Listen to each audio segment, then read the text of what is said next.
the stuff that you don't see behind the scene. I wish I could flip the camera so you can see this. Hi Chiara, how are you? I'm good, how are you? I'm really good. I'm better seeing you now. You know what I mean? I can't believe I'm actually in the studio of a legend. This is so good. You have an amazing studio space. How are you today? Like, how did you wake up this morning? Woke up how I always wake up. Just roll out of bed and the first thing I do is skip, run, workout, whatever. Just I need to use that energy somehow, and then that leads me into my day. Yeah, tell me a little bit about yourself, like growing up. Like, how did you kind of knew that art was kind of like something that you love? That's a good place to start, I suppose. Such a young age, I actually remember one of my earliest memories of drawing was on holiday, and my family are Italian, so we have a little holiday house up in the mountains. Oh, nice. And I remember looking out the window, drawing the scene that was in front of me, and my mum going, "Oh, that's absolutely beautiful," and then I ripped it up in front of her. Wow. And she was like, "What are you doing?" And that's when I realized there was this like side of perfectionism alongside of art as well. When I was in school, I just remember always falling into like the creative sort of practices more than anything else. When I was in high school, I was very academic. And that's what my teachers tried to push me towards, was like studying law or biology, and I'm like, this just doesn't interest me in the slightest. Like I knew I could do it, but it was just all a memory game. I found it kind of mind numbing. I sort of chose to take the leap into doing art, and I didn't know where to begin. I was like, I know that I'm interested in textiles and that want to sort of pursue a creative career that I feel like could lead into different avenues and not just stick with fine art. Which led me to illustration. And then I've never sort of looked back since then. I studied HND. I got rejected from uni 3 times. No way. Yeah. I know the first few times I didn't get in, there was too much like finished pieces and not like showing enough development. And that's struggle there as well. They want to see that. They don't want to just see the finesse and like the pristine pieces.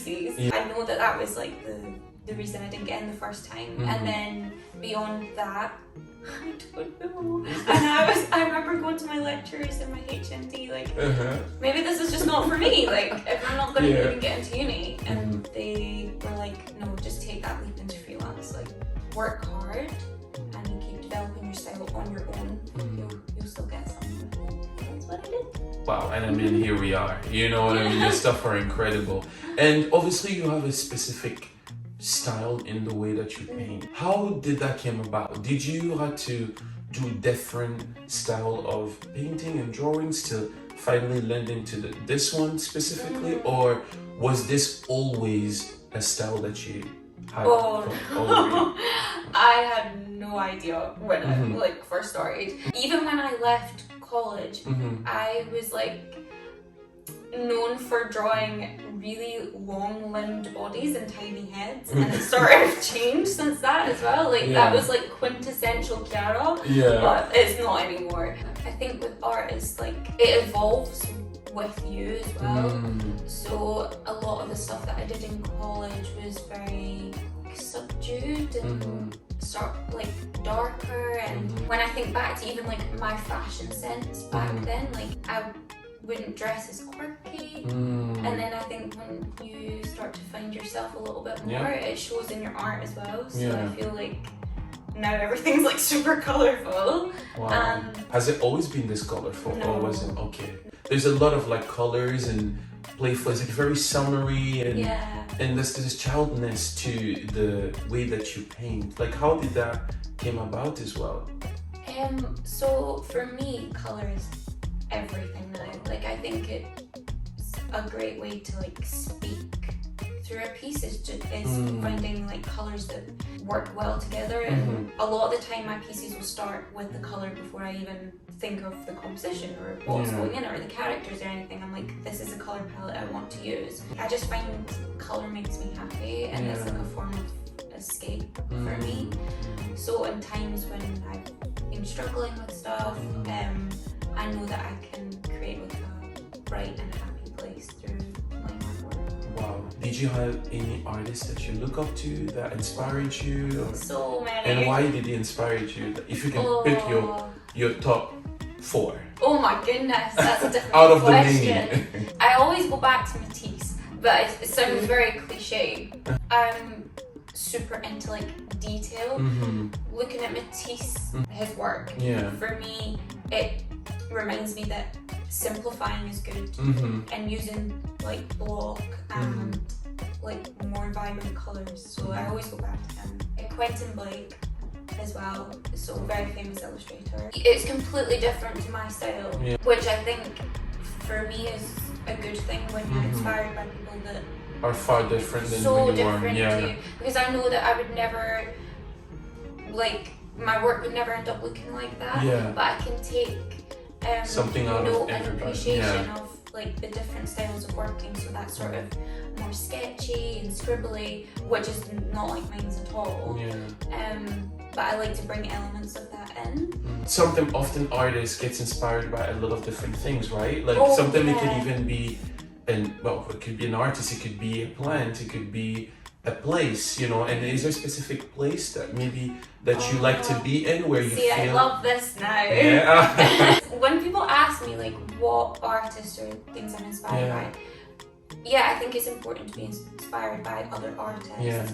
But for me, I try to look at other art forms, whether it's like photographers or my little like phrase alongside my work is capturing the people, places and stories of our planet, because that is what inspires me. It's just genuinely the people that I see. Like, no doubt you're gonna appear in one of my drawings. Oh my god, I feel like, I can't wait to see that. I will have to nail the hair, like it's gonna have to look.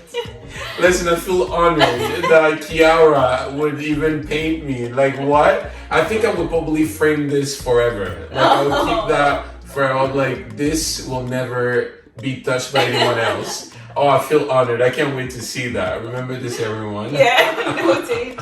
Is there a specific place that you go to, even a holiday, or?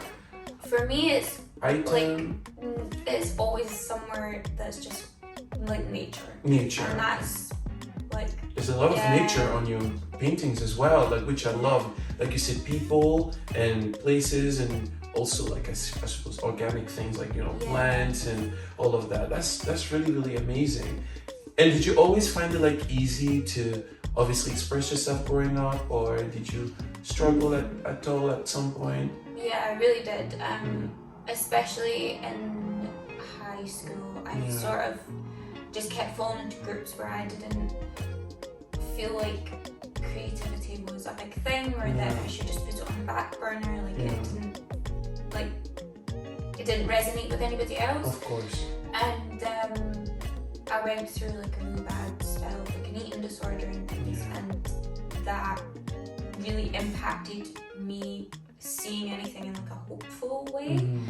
But ultimately, I feel like that all has like a silver lining, even though if it wasn't the best of times. That this sort of led me into storytelling alongside my illustration, and using that as a means to like connect with people as well, because stories are what connects people. And if I can use writing alongside art to do that. I love how open you are, obviously, of what you're going through, because I think a lot of people can relate to that as well. But when did you find that time where you were like, okay, I'm ready to share this? And yeah, that's a really good question. It definitely takes a long time to get to a place where you feel comfortable sharing that sort of stuff. And I've always been pretty open, but I think it's when you get to a stage where you're no longer in denial. What brings you joy? Oh, I love that question. Joy. I love that. People. And just listening to people, like that is honestly my favourite thing. See, just sitting with my grandparents and them telling me like their stories from when they were growing up. I could listen to that all day. So that's one little thing that brings me joy. Another is watching the sky change right in front of me. Wow. Like, see, I could honestly sit and watch a sunset, even if it's like 3 hours. Like, I don't care. I could it's beautiful. Like, my boyfriend is literally like, hello, I'm here. And I'm just like watching the sky. He's like, I'm the sunset you should be looking at. He's like staring at me and I'm staring at the sky. I'm like, sorry about it, but